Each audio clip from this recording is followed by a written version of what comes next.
Isa yung wala ron, isa yung hindi nakaboto. Pero unanimous sapagkat yung hindi bumoto at saka wala doon, hindi naman nag-submit ng dissenting opinion. Hindi tumutol. Kasi kapag hindi ka nag-submit ng dissenting opinion, mananatiling unanimous. Ayun. Meron pa silang gustong sabihin, kaya nakiusap na, alam mo, July 29, birthday ko yun, Jen. Opo. Nelson. Tuesday, Nag-caucus kami. Anong tatalakayin na natin ngayon, sabi nila. Nakiusap sila na huwag. Kasi baka raw mag-file ng motion for reconsideration. Kay Senador Jinggoy Estrada. Sabi ni Estrada, maaari magsagawa ng motu proprio investigation si Marcoleta kahit wala pang ihaing resolusyon sa Senado hinggil dito. Kumpiyansa si Estrada na mahusay itong mapapangunahan ni Marcoleta. Mas lalong maganda, marami siyang alam. Nitong Martes, naghain na si Senator Erwin Tulfo ng resolusyon para siyasatin ng Senado ang umano'y katiwalian sa flood control projects. 9 na warnings, di ba? Ako, nung pagbisita ko nung hapon na yon, 5 minutes bago matapos ang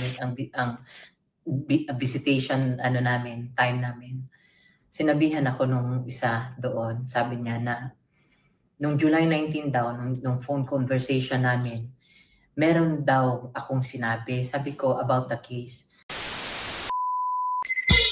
Yes. Good morning mga kasama. Nandito na naman si Kuya Gus nagbabalik. At syempre, kung di ka pa nakasubscribe sa ating channel, subscribe na lang po at hit mo na rin yung bell para lagi yung updated sa ating mga video. Eto na, baho ni Balulong Sumingaw. Marcoleta, ready na sa investigasyon. Naku po, eto na sinasabi natin.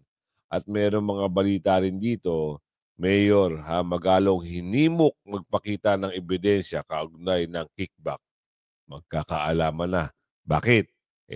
Andito na ang ating senador na magaling. Ang may hawak ng blue ribbon. Pati flood control.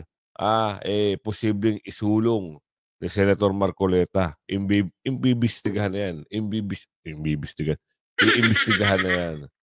At mayroong mga balita. Kaya naman pala trending. Itong usapin na pinagbawala magsalita.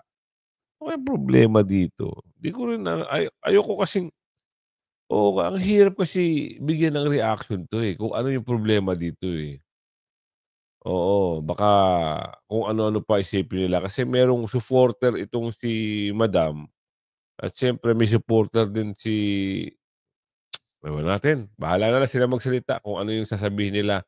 At dapat na senador na lumagda, ayun sinasabi natin kagabi. Napahiya, di ba? Ano ba yun? Parang, sorry ano ba yun? Napahiya ang mga bakulaw. Diba? Yan naman mayroon naman tayong napahiya ang mga bakulaw. Bakit? Nagdesisyon na Supreme Court. Bira-bira kayo, 4 na senador. Tapos ito, nasupalpal uli kayo. Back to kahihiyan naman talaga. Puro kahihiyan naman talaga ang inabot nyo. Simulan natin dito. Pinagtatawanan ngayon ng taong bayan ang tila pabasbas na ito at padasal kay Martin Romualdez. Abay nang lalaman mong si Senator Rodante Marcoleta ang magiging chairman ng Senate Two Ribbon Committee. Abay bakit may paganito ka na? Ngayon po, sino yung nagbabasbas? Hay! Nakampi pala sila. Tsaka pag yan naimbestigahan na, talagang babasbas ka talaga. Oo, dahil malalaman ang baho. Ng Senate Two Ribbon Committee, abay bakit may paganito ka na? Ngayong nalaman na ng taong bayan, ang biggest contract awarded pa naman sa SunWest Incorporated na pag-may-ari ni Zaldico noong 2024. Abay nagkakahalaga lang naman ito ng mahigit 1 billion pesos. At ang contract location ay sa Tacloban City. Naku. Totoo ang kasabihan na kapag may usok, may apoy. How come naman na 1.2 billion pesos? Tacloban City alone. Natatakot ka ba, Romualdez, na maimbestigahan ni Senator Dante Marcoleta? Kaya ba may paganito ka ng padasal at pabasbas? Ayon pa sa post ng page na Dare to Ask, the biggest contract awarded to SunWest Incorporated in 2024. Ayun na. Contract. Ito na ang sinasabi. Sa hula. Talagang durobo, no? At sino kasabwat? Yung kontraktor. Yung isa, nag-play safe na. Diba? Nag-resign na. Sa committee. Ngayon, wala na siya sa committee. Pero kasama pa siya. Mga bakulaw. Eto na. Ilang bilyon? Laking pera na ito, ha? Malaking pera to, hindi to biro. Price 1,999,913,750 pesos, 0.05 centavos. Contract location, Tacloban City. Status, ongoing. Progress, 24.80%.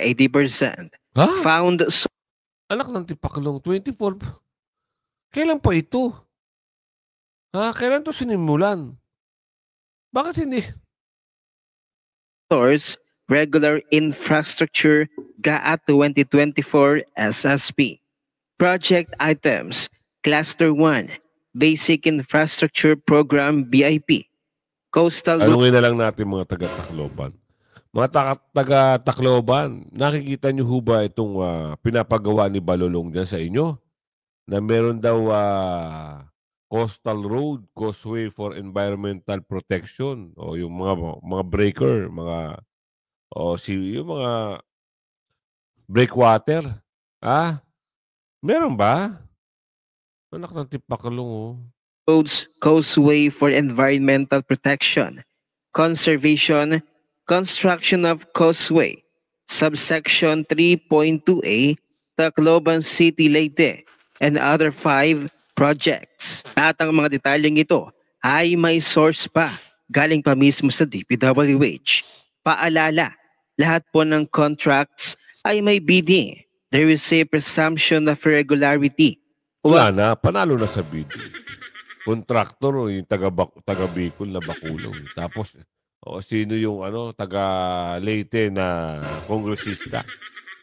Wala na. Yung 1.2 billion, tumataging-ting na yun. Kaya, takot sila. Dahil ito si Senador Marcoleta, talagang bubusisiin. Kita nyo naman. Magmula noon pa, hanggang ngayon. Di ba? Alam niya yung ginagawa niya. Alam, basta nasa tama. Tsaka susuportahan ng sambayan ng Pilipino yung Senador Marcoleta. Basta nasa tama. Bakit ba itong mga ito takot na takot? Magkakawindang-windang ang mga karir nito Dahil alam nila na meron silang ginawa sa kaban ng bayan. Tayo mag-akusa ng mga walang basehan. Stick to facts po tayo. Of course, you can always form your own opinion. Note, we are checking kung ang mga projects ba na ito ay originally kasama sa proposed budget na makikita sa National Expenditure Program. Yun lang ang tanong. Baka mamaya, hocus-pocus. Diba? Ganun naman kadalasan Kaya, di natin masabi, ano ang kahantungan nito, ilabas nyo ang pera ng bayan kung talagang may pandodorobo at taga-Leyte, hanapin nyo yung project kung nasaan. Baka mamaya, ito isang multo na proyekto. Diba? Ito kagaya dito. Wala silang katigil-tigil talaga. Diba? Ito, babalik na naman natin. Umabot na ito sa mga galing na estasyon, binigyan din nila ng balita. Kasi yung 4, ayaw magsitigil sa kanilang mga kagustuhan. Yung 4 na senador na nababanggit. Ano ang kanilang mga banat? Tuloy daw ang impeachment. Nagdesisyon na nga Supreme Court noon, bago July 28, nagdesisyon na. At sinupalpal pa kayo sa mga resolution nyo. Ang pangit nito, nakaladkad na yung pangalan nyo. Sira na kayo sa taong bayan, kayong 4, Sirang-sira na kayo sa taong bayan. Diyan sa impeachment, dahil sa nagsisimula na ngayon 20th Congress, meron na palang draft resolution na may pumirma ng 4 na senador na ito ay para ituloy ang impeachment case kay VP Inday Sara kahit may desisyon na ang Korte Suprema. Ang 4 na ito ay sina Senador Rizal Tiberos, Francis Pangilinan, Tito Soto at Bam Aquino. At sila ay umaasang may iba pang pipirma para masimulan daw po ang impeachment. May petsang inilagay August 6 ang itinakdang araw para talakayin ito sa open plenary session kung anong gagawin sa impeachment complaint, Sen. Ay, hindi ko maintindihan yan, Jen, Nelson. Dahil sa, ibig ba sabihin kung may pumirmang 4 o kaya may nakakuha pang 4, 8, o nakakuha ng 10 halimbawa. Ibig ba sabihin nun ay mapapahinuhod nila ang Korte Suprema na ituloy ang impeachment? Yan ba yung kanilang panukala o yun ang direction ba na tinatahak ng resolution? Bagamat hindi ko pa nababasa yung resolution nila. Kasi nung kami nag-caucus, napag-usapan namin na mukhang klarong-klaro naman yung desisyon ng Korte Suprema.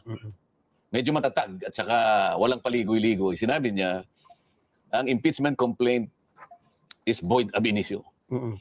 Ang ibig sabihin, mali ito sa umpisa pala. Unconstitutional. And the Senate never acquired jurisdiction. Ibig mo sabihin, Nelson, Jen, babaliwalain mo ba yung desisyon na yun? Unanimous decision ng Supreme Court? Ano? Unanimous. Opo. 13 pumirma, isa yung wala ron, isa yung hindi nakaboto. Pero unanimous sapagkat yung hindi bumoto at saka wala doon, hindi naman nag-submit ng dissenting opinion. Hindi tumutol. Kasi kapag hindi ka nag-submit ng dissenting opinion, mananatiling unanimous. Ayun. Meron pa silang gustong sabihin, kaya nakiusap na, alam mo, July 29, birthday ko yun, Jen. Opo. Nelson. Tuesday, oo. Nag-caucus kami. Anong tatalakayin na natin ngayon, sabi nila. Nakiusap sila na huwag. Kasi baka raw mag-file ng motion for reconsideration ang House of Representatives. Hindi man ako kumikiburang, hinahayaan ko silang nagsasalita. Bigla naman akong tinanong ni Senator Jinggoy. Pakinggan natin yung birthday boy, hindi pa nagsasalita, nakatingin lang na ng pangiti-ngiti. Hindi natin malaman kung ano iniisip niya. Sabi niya, alam mo na magsalita yun. Ba't kasi ako patatagalin? Talakayan na natin mamaya. Sabi ko, kahit tumulo yung tiyan ko. Wag mo naman. Wag naman, sabi niya. Hindi ba natin bigyan, di ba natin pwedeng pagbigyan yung house? Ano nga kung paano di pagbibigyan? Magpapile daw sila ng ng motion for reconsideration. Yan narinig nyo. Kung paano ang salita at pronouncement, kung gaano katapang. Senador, ang gusto yung patunay. Patunay. Anong patunay, Kuya Goods? Posible nga isulong. Totoo yan. Dahil umpisahan eto na ngayon. Gusto natin makakita ng ebidensya na posible nang isulong itong mga bagay-bagay na konektado sa flood control. Pasok. Sa iba pang balita, posibleng magsagawa ng motu proprio investigation si Senate Blue Ribbon Committee Chairman Senator Rodante Marcoleta patungkol po sa flood control projects kahit wala pang ilihahaing resolusyon sa Senado hinggil dito. Posibleng matalakay ng Senador ang inirereklamong palpak na serbisyo ng mga water concessionaire. Nean Corvea sa balitang yan. Posibleng ang isyu ng umano'y anomalya sa mga flood control projects na ikinagalit ni Pangulong Bongbong Marcos ang unang iimbestigahan ng Senate Blue Ribbon Committee na pinamumunuan ni Senator Rodante Marcoleta. Yan ay ayon kay Senator Jinggoy Estrada. Sabi ni Estrada, maaari magsagawa ng motu proprio investigation si Marcoleta kahit wala pang ihaing resolusyon sa Senado hinggil dito. Kumpiyansa si Estrada na mahusay itong mapapangunahan ni Marcoleta. Mas lalong maganda, marami siyang alam. Nitong Martes, naghain na si Senator Erwin Tulfo ng resolusyon para siyasatin ng Senado ang umano'y katiwalian sa flood control projects. Partikular niyang ipinasisiyasat kung saan nagamit ang bilyon-bilyong pisong budget noong 2024 at ngayong 2025 para sa flood control. Yan, dapat Erwin. Suportahan mo si Senador Marcoleta kung talagang may gusto kayong panagutin. Dyan sa bilyong-bilyong proyekto, hindi natin alam kung talagang totoo bang proyekto yan o nasabi lang. Suportahan mo para tuloy-tuloy at matastas na yung mga dorobo dyan, maubos na yan. At hindi na maiboto ng sambayan ng Pilipino. Para alam na ng mga taong bayan kung sino-sino ang mga dorobo. Tas na yan, hindi na iboboto yan doon sa mga susunod na panahon. Samantalang maraming baradong kalsada at drainage na nagresulta yan ng malawakang pagbaha. Maliban sa flood control projects, kasama din ang kontrobersiya sa joint venture agreement sa pagitan ng mga water districts at mga water concessionaires. Baka maimbestigahan ni Senator Marcoleta ang motu proprio. Yes. Will you does not suggest? need a resolution. Yung mga Yung insertion? mga flood control projects, saka yung tubig. Kung ano yung sinabi ni Pangulong Marcos, kung ano yung binanggit ni Pangulong Marcos sa Ipinagtanggol naman ni Estrada si Marcoleta sa mga batikos bakit ito ang inilagay sa Blue Ribbon Committee. Ito ang unang pagkakataon na ang Blue Ribbon ay pamumunuan ng isang neophyte senator na nag-iimbestiga sa mga pang-aabuso at katiwalian sa gobyerno. Pero sabi ni Estrada, isang abogado si Marcoleta at matagal naman itong naging kongresista. Tama. Wala anyang ibang senador na humiling na pamunuan ng komite at iginiit na walang naging kapalit ang pagbibigay ng Blue Ribbon Committee kay Marcoleta. Bukod dito, wala sa rules ng Senado na nagsasabing bawal na maging chairman ng makapangyarihang komite ang isang baguhang senador. Baka makatulong rin anya ang pagiging dating kongresista nito para madaling matukoy ang mga sinasabing kongresista na rumaraket umano bilang mga kontraktor. Yun! There's always a first time. And Senator Marcoleta is highly qualified to head that committee. He being a lawyer. Tagal mo na yung posisyon siya. Sa aking palagay, he is highly qualified. He is fair. With all due respect, si Senator Marcoleta is fair. Yeah, sa tagal ko dyan Senado, this is the first time that a neophyte senator and an opposition at that ay hinawakan ang Blue Ribbon Committee. Dapat ba, Pero wala naman sa rules ng Senado na hindi pwede ibigay sa isang neophyte senator. Pagtiyak naman ni Marcoleta, magiging patas siya sa pag-iimbestiga at hindi gagamitin ng komite sa personal na interes o pamumulitika. Sa paraan mo naman ng kung paano mo i-undertake yung investigasyon eh. Kagaya nga ng nasabi mo kanina, kailangan ba, sinabi ni Senador Jinggoy, nakita niya na objective yan, fair yan. Opo. Kailangan maging fair ka, hindi yung tatakutin mo yung mga tao, gaya nang nangyari sa Parmali, pinakulong mo lahat. Kaya nga, panahon pa naman ng eleksyon, walang pumirma doon sa report mo. Tama. Pero kung hindi ganun ang paraan mo, hindi naman sa sinasabi ko na mas marunong tayo sa mga nangyari. Hindi. Kailangan nga, huwag kang mag-personal. Yan ang palagi nating sinasabi. Nauna lang na pinag-usapan natin yung angkor na yun. Opo. Kung angkor ka, puro personal ang sinasabi mo, paano makikinabang ang taong nakikinig sa'yo? Ililigaw mo lang sila, mamimislead lang sila. Pero lahat ng gagawin mo, patas ka, parehas ka. At saka ebidensya talaga na magtataguyod sa'yo. Hanggang saan mo may tatawid dito? Hanggang gaanong ebidensya para makarating ka doon at matukoy mo sino yung nagkamali. Nandun eh. Maski na kaibigan mo, sasabihin mo lang, magkakaibigan tayo, pero itong ebidensya at papunta sa iyo eh. Anong gagawin natin? Kita nyo mga kasama, yan ang totoong mambabata. Yan ang totoong lawyer. Walang kinikilingan at siyempre magaling at neophyte na senador pero nakasungkit ng isang komite. Abangan nila. Kaya nga yung isa si Balolong kinakabahan eh. Mahalong ka talaga mga kasama. Dahil posible nga yung, ito, may title na dito eh. Flood control prove posibleng isulong. Senador Marcoleta, aasahan namin yan. Isa-isahin mo sila. Ito yung sinasabi ko sa inyo mga kasama. Nagtataka ako dito, bakit may mga isyong ganito? Kagayong kahapon, na-reactionan ko ata yung isang araw. Patungkol doon sa ganito rin, ang problema. Nagtataka ako, bakit may ganitong issue? Kayo na humbalang humusga. Pasok.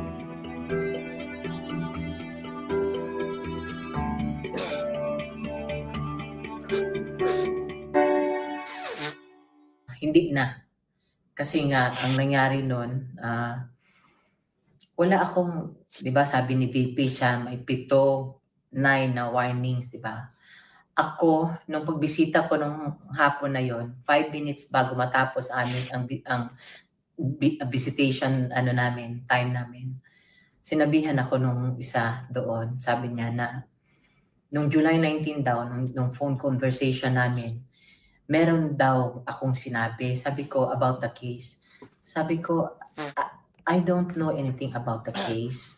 Kaufman is not discussing anything about the case.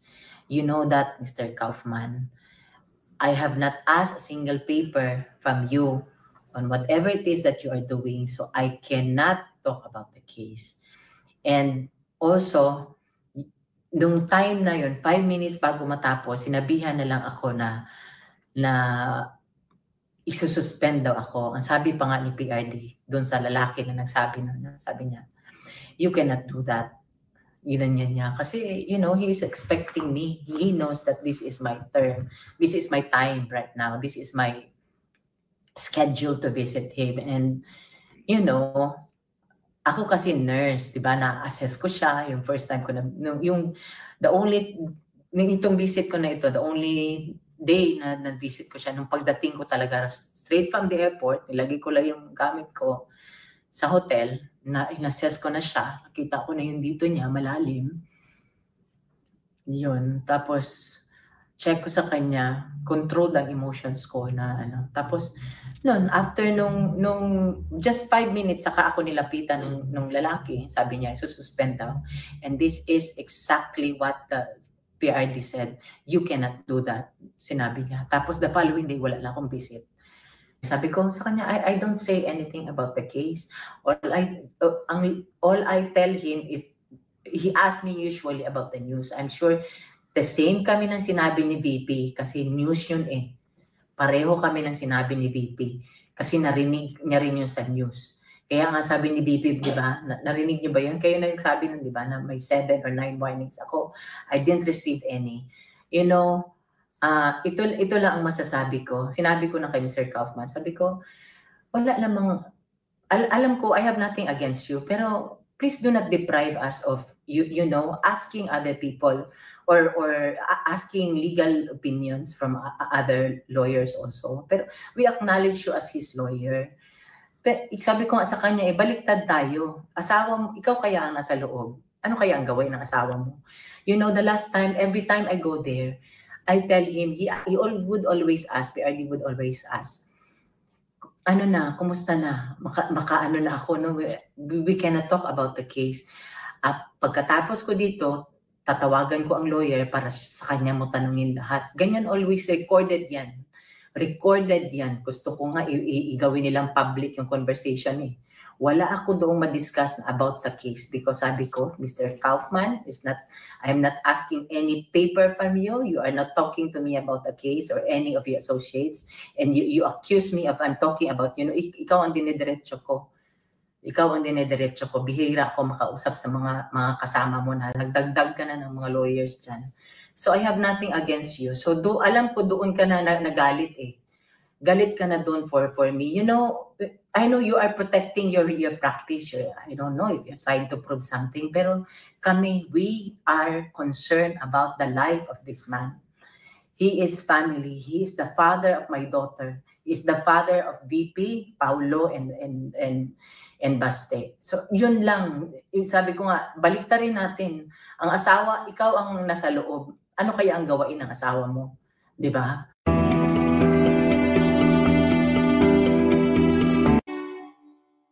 Ang sinabi niya sa akin July 19, and to tell you honestly, hindi niya ma-point out kung ano. Wala siya binigay sa akin notice. I'm supposed to receive it, and then if he was able to hear it or napansin niya na nung July 19 pa nung phone conversation, why not call me up? Kasi nung one time na si VP na nag-violate na pinasa niya ang phone, kinuha kagad ang attention niya, di ba? So sana nakakuha ako ng kapalit ko. 'Di ba sila VP din. Sila VP din, 'di ba? Pag sa laban ang isang ano na narinig ko sa kanya, bahala na miski mag-isa siya. Kaya niya nang sabihin sa ICC na na mali ang ginagawa niyo for doing this to this man. Tapos yun na nga yung ini-expect na alam ni VP ako na. Kung sa Bisaya pa, turno na ako ni karon. Turno na ako ni karon. Tapos ngayon wala siyang bisita.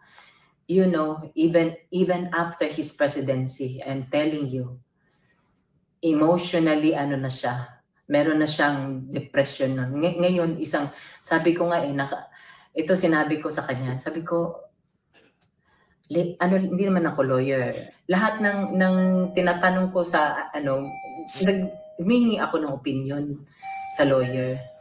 Yun ang ito doon na lang sa mga makakapanood kasi ito po yung mga bagay-bagay na mo dapat nagkakaisa dahil isa lang ang hangarin, suportahan si Tatay Digong, pauwiin si Tatay Digong. Pero siguro meron kasi mga hindi natin alam kung pakana ito ng ibang mga kalaban sa politika na pag-away-away, hindi na pag-away-away, nagawa ng issue. itong mga bagay-bagay sa dahig. Kung kayo ay may maririnig at may mababalitaan na alam niyo may yung social media, malawak kasi yan, mabilis, no? Siguro wag niyo lang bigyan ng kulay dahil ito po ay pamilya naman. At ito na po ay supporter ni Tatay Digong at ito naman ay pinaglalaban para pauwi si Tatay Digong. So yun lang ang bibigyan nating reaction dito, no? Wag na nating bigyan masyado ng laliman yung issue na ito, no? Siguro pakanaan ng kalaban para may pag-usapan at para siguro humaba yung kasi September malapit na, matatapos na, wala pa ring interim, sabi ni Aling Ledesma, 'di ba? Tapos may mga gantong issue pa. Nadawit pa yung pangalan ni Attorney Harry Roque, nadawit pa yung pangalan ni alam mo yun, dawit-dawit na, sanga-sanga na. Wala tayong magagawa dito, pero lawakan natin ang ating pag-iisip. Huwag natin bigyan ng matinding yung kulay, no? At dito tayo, ito yung bigyan natin ng kulay. Ang alin? Hinimong magpakita ng ebidensya sa mga kickback. May pasok agad natin to. Tatapusin muna ang pagbuo sa membership ng House Committee bago simulan ang komprehensibong pagrepaso sa infrastructure projects ng pamahalaan. Ayon kay Bicol Saro Party List Representative Terry Redon, House Committee on Public Accounts Chairperson, target nilang simulan ang investigasyon sa mga proyekto kabilang na ang flood control projects ngayong buwan ng Agosto. Kabilang sa mga iimbitahan ng mga kawani at opisyal ng Department of Public Works and Highways o DPWH. Matatanda ang taka lang ikaw pala yung chairman yan. Baka naman isisi mo na naman sa Duterte. Sisihin nyo yung mga kontraktor. Sisihin nyo yung DPWH. O yung sisihin si Duterte. Baka yan ang isipin mo. Dahil nagkabaha-baha dahil kay Duterte. Sarong bagis. Ilang sa binatikos ni Pangulong Ferdinand Marcos Jr. sa kanyang ika-4 na State of the Nation Address o SONA ang mga nagsasabuatan para nakawan ng pondo ng bayan sa pamamagitan ng mga proyekto. Kabilang narito ang mga... Kilala mo naman yan Tustis ko mo naman. Kilala mo naman kung sino mga kontraktor nyo. Di ba nandiyan nakaupo kontraktor yan? Marami pang kontraktor dyan At saka alam nyo naman mga congressman na yan, puro kontraktor yan. Mas malaki pa kinikita nila kaysa doon sa mga kontraktor. Totoo yan. Sila pa ang nagkakaroon ng maraming kita kaysa doon sa nagtatrabaho. I-deny pa ba yan? Baka i-deny pa nila Nakakahiya naman. Diba? Nakakahiya. Palpak na flood control projects. So, bahagi po nito yung DPWH na pagpapaliwanagin ano yung mga estado na ng mga lahat ng infrastructure, particularly yung flood control projects sa taon po na ito. Meron bang mga na-delay? Meron bang mga ghost projects? Meron bang mga actual na natapos na? At ano pa yung mga dapat gawin for the entire course of the year?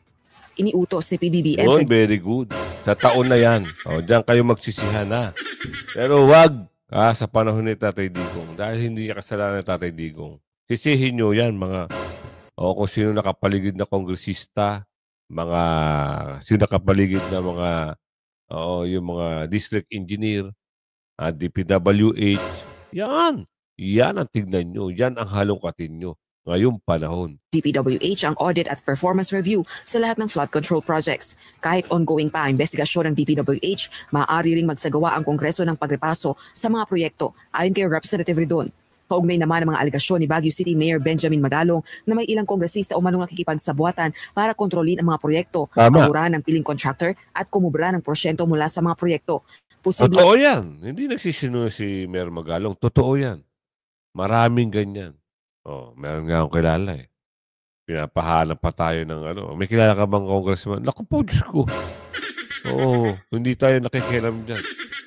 Pero yan ang katotohanan. Bakit? Magkano ba sinabi niya? 600 meters. Ang kontrata ng kalsada is 15 million. Wow. Laki, di ba? Kaya gusto nilang umupo.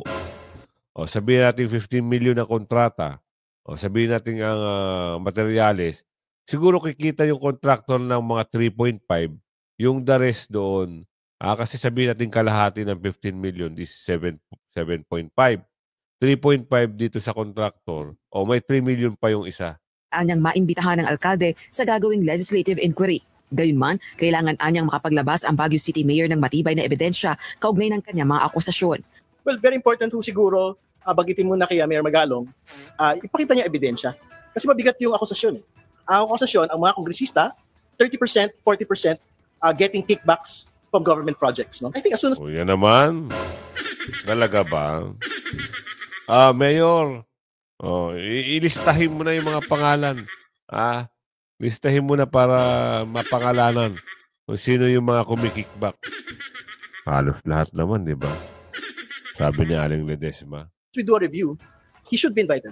Ayon kay Speaker Martin Romualdez, paiitingin pa ng Kamara ng 28th Congress ang oversight functions nito at magsasagawa rin ng media performance reviews sa mga ahensya ng pamahalaan. Rosa Licos, UNTV. The price pa to. Kita mo nga, 1.2 billion proyekto sa Leyte. Hindi namin alam kung totoo nga yan. Totoo ba yan? Yung proyekto na yan? Sa Leyte. Taga Leyte, meron ba kayo nakikita na project dyan, yung water break, yung breakwater, tsaka yung mga ibang, ewan ko kayo ho, timbangin nyo kung meron man. Good for the state of Leyte. Oo, maganda yan. Sa province of Leyte, sorry. Di ba?